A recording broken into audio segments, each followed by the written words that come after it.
So I had a customer come in on Saturday. They were having some issues getting their PTO to engage. I was gonna go ahead and start this one and see how the PTO engages exactly. So on this model, it's just those two buttons. So we switched it to manual, we pushed it on, we're good to go. And I'm gonna see if it's engaged. So we went back, as you can see, and we checked it, and it is engaged. So this one just has the two switches. That's the 574 model. Now the 264 model. So it has the lever here of on, of off. So now we're on, and the PTO lever on the back is also on. Those last two models, 264 and the 574, just have this manual switch or auto, and then the button to engage. The 474 that I'm on now has the manual and auto and the button. However, it also has this lever over here on the side.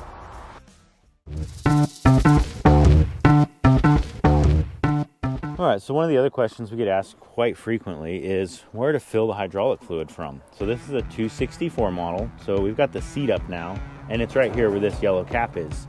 So it's directly under where you're sitting. So you flip that up, it's right by this valve here. You can open that up, get it filled up. Now the place where you see the level of fluid, the little glass, that's back here. So you can see the filler here.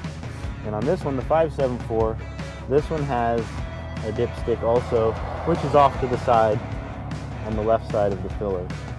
So that's how you can check the level of it there. On the LS models, they have more of a dipstick version that you can see there.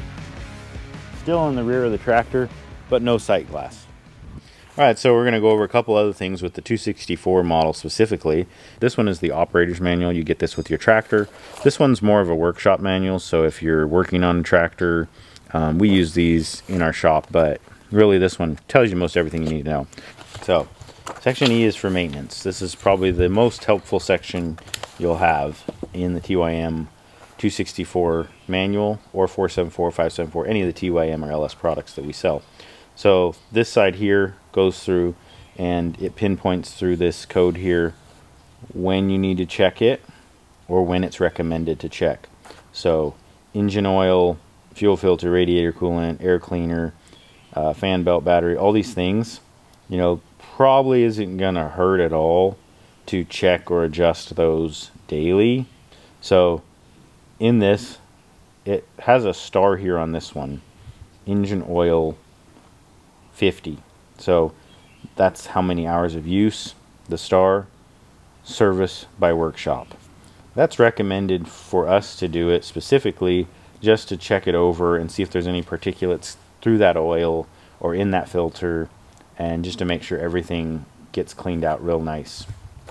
You can go ahead to further hours and then also checking it. These are other things to check. So all right here in section E of the manual. All the things that are listed in these sections are then in the follow-up pages of how to do them. Very simple, very straightforward. It's all right here in your 264 manual. So this one is in specifically the workshop manual, and you can get these from your dealer. This is one section in chapter 10 is about the fuses. Now the 264 is pretty straightforward, and the fuse box, we'll show you where that is on the 264, but it lists the things here of what those fuses are for.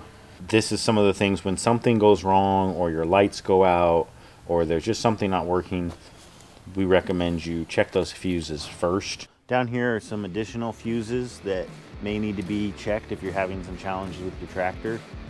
There's also some relays, but that is another point of 1, 2 fuses down here. So come by Simply Country in Rough and Ready, California, or simplycountry.net, or give us a call.